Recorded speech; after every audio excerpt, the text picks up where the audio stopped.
नमस्कार बच्चों, आज की कक्षा में हम कक्षा 7वीं से जो पाठ पढ़ेंगे उस पाठ का नाम है अद्वितीय पूर्वोत्तर भारत।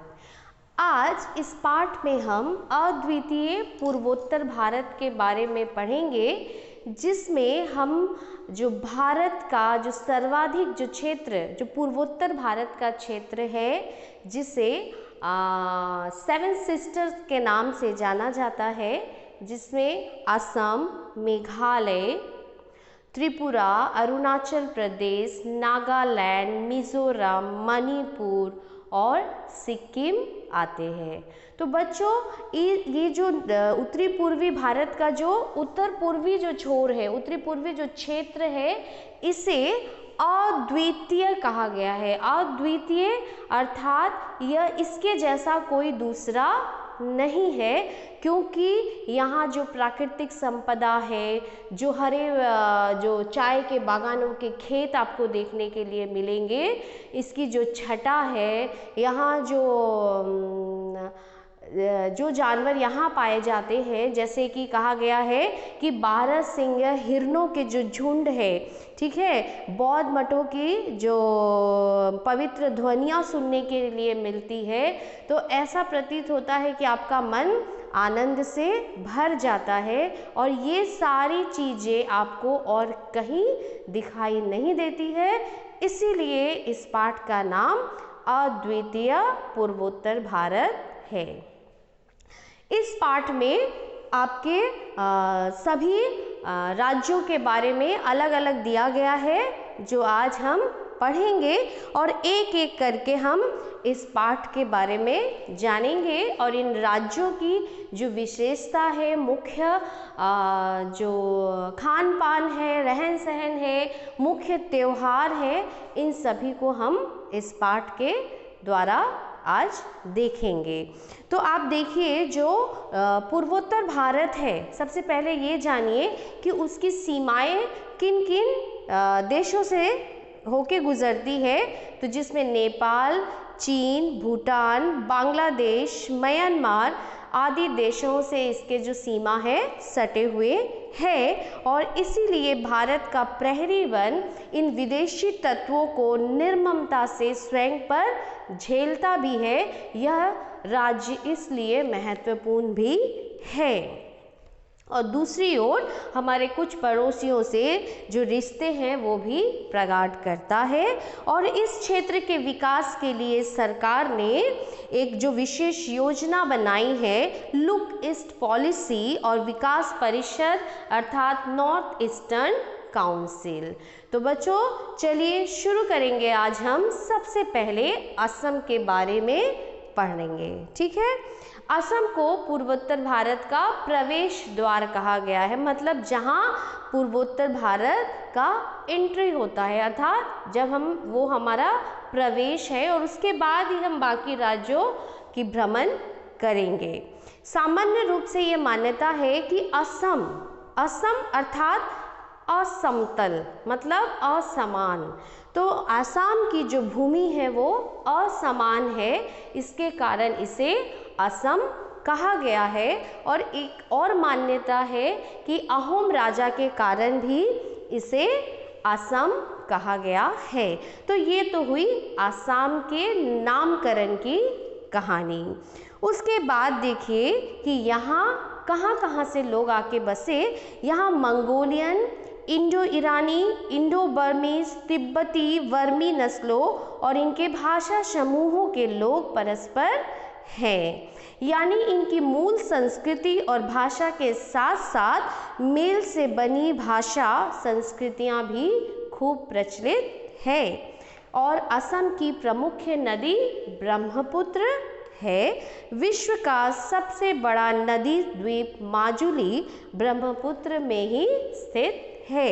इस माजुली द्वीप के बारे में भी आपने ज़रूर सुना होगा। ये वर्ल्ड का जो रिवर आइलैंड है, लार्जेस्ट रिवर आइलैंड इसे कहा जाता है। असम की प्रमुख क्षेत्रीय और आधिकारिक भाषा क्या है? असमिया और बोडो। असम कला कौशल, संगीत, नृत्य आदि से समृद्ध राज्य है। रेशमी व सूती वस्त्र, धातु, बांस और बेत की वस्तुओं के निर्माण में भी काफ़ी महत्वपूर्ण है।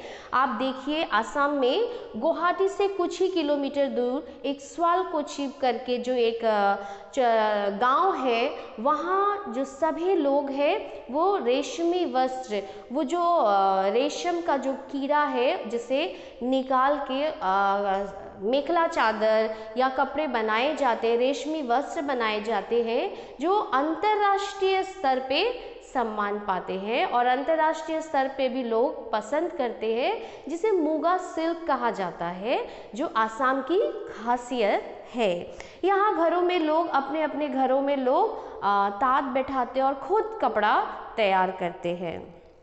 और यहाँ की जो बांस से बनी, बेत से बनी जो चीज़ें हैं वो भी अंतर्राष्ट्रीय स्तर पे बहुत ख्याति प्राप्त किए हुए है। चित्रकला की तो यहाँ बहुत पुरानी परंपरा है। 7वीं शताब्दी में जब यहाँ हेंगसांग चीनी यात्री आए थे तो उन्होंने अपनी पुस्तक में इसका जिक्र किया था। अब आते हैं त्योहार। अभी तक हम लोगों ने क्या क्या देखा कि असम का नामकरण क्या हुआ, तो असम के नामकरण में समतल जो भूमि नहीं होने के कारण असम, अहोम राजा के कारण ब्रह्मपुत्र नदी जो प्रमुख नदी मानी गई है, और रेशमी वस्त्र जो बनाए जाते हैं, बांस और बेत से वस्तुएं बनाई जाती है। असम की प्रमुख आधिकारिक भाषा बोरो और असमिया है। अब आते हैं त्योहार पे, जो त्योहार भी बहुत प्रसिद्ध है जिसे बिहू कहा जाता है। असम का प्रसिद्ध त्योहार बिहू है। यह साल में 3 बार मनाया जाता है। माघ महीने में माघी बिहू, इसे भोगाली बिहू भी कहते हैं। भोगाली यानी भोज, और इस मंथ में ये लोग क्या करते हैं, जब जो खाने पीने का जो सामान है, क्योंकि फसल जो होते हैं नई तैयार हुई रहती है और इन लोग उस समय काफ़ी भोज का आयोजन करते हैं, खाते हैं, पीते, पीठा खाते हैं। कार्तिक मास यानी अक्टूबर के मध्य में कंगाली बिहू मनाया जाता है। कंगाली यानी गरीबी।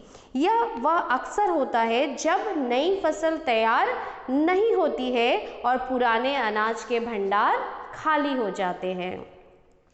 जब नई फसल तैयार होगी तो फिर से एक नया तीसरा बिहू अप्रैल के मध्य बोहाग यानी बैसाख के महीने में मनाया जाता है। इसे बोहागी या रोंगाली बिहू कहा जाता है। इन तीनों में सबसे महत्वपूर्ण बैसाख का रोंगाली बिहू है। ये रोंगाली इन द सेंस कि मतलब इसमें लोग काफ़ी नाच गाना, काफ़ी सुंदर और नए वस्त्र पहनते हैं, रंगारंग कार्यक्रम होता है। ये बैसाख भर चलता है। इसमें बिहू नृत्य की प्रतियोगिता होती है। बिहू एक ऐसा उत्सव है जिसमें लगभग पूरा असमी समाज शामिल होता है। असम में बिहू के अलावा और जो चीज़ें प्रसिद्ध है और वो है असम के चाय के बागान। और असम की चाय है वो पूरे देश में और अंतर्राष्ट्रीय स्तर पे भी काफ़ी पसंद की जाती है। काजीरंगा नेशनल पार्क में पाया जाने वाला एक सींग का गेंडा असम का प्रमुख धरोहर है। मानस टाइगर रिजर्व और मनेरी टाइगर रिजर्व अन्य अभयारण्य हैं। पक्षियों की कई प्रजातियां तथा दुर्लभ हॉलक गिबन नामक लंगूर यहाँ पाए जाते हैं। कामाख्या देवी का मंदिर यहाँ की प्रमुख दर्शनीय स्थलों में से एक है। तो बच्चों, ये जो सारी बातें हैं असम की प्रमुख विशेषता कहलाती है। आप देखिए असम का जो बिहू जो 3 है, भोगाली बिहू, कंगाली बिहू और रंगाली बिहू। असम का जो एक सींग का गेंडा है ये असम की प्रमुख धरोहर है। असमिया और बोडो 2 आधिकारिक भाषा है। रेशम और वस्त्र जो बनाए जाते हैं वो भी अंतर्राष्ट्रीय स्तर पे काफ़ी प्रसिद्ध है। और यहाँ में होलक गिब्बन नामक लंगूर पाया जाता है। और कामाख्या देवी के तो जो प्रसिद्धि है, जो पुण्य स्थल है, उसे हम मानते हैं। तो ये सारी बातें असम से संबंधित है। अब हम आते हैं मेघालय पर। मेघालय यानी बादलों का घर, ठीक है। देश में सर्वाधिक वर्षा वाला क्षेत्र कौन सा है? मौसिनराम, जो इसी राज्य में स्थित है। इस राज्य का 1/3 भाग वनों से ढका है, मतलब जो 1/3 भाग है वो पूरे वन है। मेघालय पहले असम का हिस्सा हुआ करता था। 21 जनवरी 1972 के असम को 2 जिलों खासी हिल्स और जैंतिया हिल्स के साथ गारो हिल्स को मिलाकर मेघालय राज्य का निर्माण किया गया। अर्थात 1972 से पहले आसाम, जो अभी हमने पढ़ा, और मेघालय ये दोनों एक था, लेकिन बाद में इसका विभाजन कर दिया गया। मेघालय में खासी, जैंतिया और गारो जनजातियों की अधिकता है। जनजाति अर्थात ट्राइब्स जो हैं वो अधिक पाए जाते हैं। इसमें से भी सबसे अधिक संख्या में खासी जनजाति लगभग 50% है, और बाकी 50 में कौन सा है? जैंतिया और गारो। यहाँ की अधिकांश जनजातियों में मात्र सत्तात्मक व्यवस्था है, अर्थात जो माँ होती है वो घर की मुखिया होती है। बाकी जगहों पे देखें तो पितृ सत्तात्मक है, मतलब जो सत्ता है, जो मुखिया है वो पिता के हाथ में है।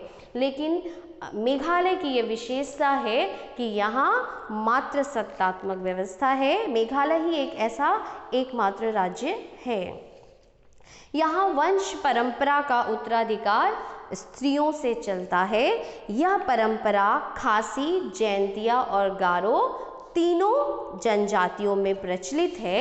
यहाँ परिवार की छोटी बेटी सारी संपत्ति की उत्तराधिकारी होती है, और परिवार के बुजुर्ग तथा बच्चों के पालन पोषण की जिम्मेदारी भी छोटी बेटी की होती है। जैसा देखा जाए कि बहुत बाकी जगहों में जो बड़ा होता है उसके ऊपर सारा उत्तरदायित्व होता है, लेकिन मेघालय में क्या है कि जो छोटी बेटी है उसके ऊपर सारी जिम्मेदारी होती है। नृत्य संगीत सभी जनजातियों की जीवन शैली का अनिवार्य अंग है, तो मेघालय भी उसका अपवाद नहीं है। अर्थात जो जनजाति, जो ट्राइब्स होते हैं, उनके अपने नृत्य और संगीत होते हैं, क्योंकि ये उनके मनोरंजन का माध्यम है कि वो अपनी मनोरंजन अपने जो ट्राइब्स में, अपनी जनजाति में जो नृत्य है, उनका संगीत है, वो करके ही वो अपने मन को बहलाते हैं।